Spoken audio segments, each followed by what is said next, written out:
இங்கே சில விஷயங்களை வந்து கண்டிப்பாக நம்ம பண்ணணுங்கிற கட்டாயத்தில் இருக்கும். என்னோட லைஃப் ஸ்டைல் இப்படி இருக்குது, அதனால் எனக்கு இதுக்கு தகுந்த மாதிரி ஒரு விஷயத்தை நம்ம சொல்லுங்க அப்படின்னா அது வந்து திரும்ப திரும்ப நம்ம வந்து இருக்கிற பிரச்சனைக்கு தகுந்த மாதிரி நம்மளை மாற்றிக்கிற விஷயம் தாங்க. சில விஷயங்களை பண்ண வேண்டியதை பண்ணியே ஆகணுங்க. இப்போ நாளைக்கு நம்ம இறந்துருவோம் அப்படின்னா இன்றைக்கி நம்ம என்ன பண்ணுவோம் அப்படிங்கிற ஒரு கேள்வி வரப்போ நம்ம எல்லா விஷயத்தையும் பண்ணிட்டு இருக்க மாட்டோம். நம்ம அங்கே போகணும் இங்கே போகணும் எந்த விஷயத்தையுமே பண்ண மாட்டோம். அப்போ நமக்குன்னு ஒரு ப்ரையாரிட்டி லிஸ்ட் இருக்குது இல்லைங்களா, நான் இதை ஃபஸ்ட்டு செஞ்சு முடிக்கணும் அப்படிங்கிற அந்த ப்ரையாரிட்டி லிஸ்ட்டில் நம்ம ஆரோக்கியத்தை முதல்ல வைக்கணுங்க. நம்ம அதை தாண்டிட்டு என்னோட லைஃப் ஸ்டைலுக்கு தகுந்த மாதிரி நீங்கள் ஒரு டயட்டை சொல்லுங்கள், எனக்கு லைஃப் ஸ்டைலுக்கு தகுந்த மாதிரி ஒரு ஆரோக்கியமாக இருக்கிறதுக்கு என்ன வழி சொல்லுங்கள் அப்படின்னா இருக்க முடியாதுங்க.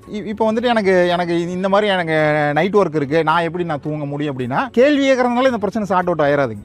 அதுக்கான தீர்வை அவங்க தான் செல்ஃபாக எடுத்து ஆகணும். அவங்க லைஃப் ஸ்டைலை நோக்கி அவங்க லைஃப் ஸ்டைலை டிசைட் பண்ணுறது அவங்களோட பொறுப்பு தாங்க. பட் அதை பண்ணும்போது இந்த பிரச்சனைகள் வருங்கிற அவேர்னஸ் அது நமக்கு இருக்கணும். மினிமமாக என்ன பண்ண முடியும் அப்படின்னா நீங்கள் ஒரு நல்ல பொருளை தேடுறதுக்கு அதுக்கு முன்னாடி பசி எடுத்ததுக்கப்புறம் சாப்பிடணுங்க. நீங்கள் பசிச்சதுக்கப்புறம் சாப்பிடணும். உங்களோட உடல் தேவையோ எந்த அளவோ அதை சாப்பிட்டுக்குங்க. சாப்பிட்டதுக்கப்புறம் உங்கள் உடலை வந்து ஃபிசிக்கலாக கொஞ்சம் ஆக்டிவாக வச்சுக்கணுங்க. 8 மணி நேரம் உங்களுக்கு தூங்கணும் அப்படிங்கிற ஒரு நீடு இருக்குது அப்படின்னா நீங்கள் 8 மணி நேரம் தான் தூங்கி ஆகணும். அது உங்கள் லைஃப் ஸ்டைல் பிரச்சனை கிடையாதுங்க. இதனால் நான் வந்து எனக்கு லைஃப் ஸ்டைல் பார்க்குறேன் அப்படின்னா நீங்கள் அந்த லைஃப் ஸ்டைல் வந்து டோட்டலாக மாறி தான் ஆகணும். இல்லை என் லைஃப் ஸ்டைல் இப்படி இருக்குது, எனக்கு இதுக்கு தகுந்த மாதிரி ஒரு ஐடியா கொடுங்க அப்படின்னா கிடைக்காதுங்க.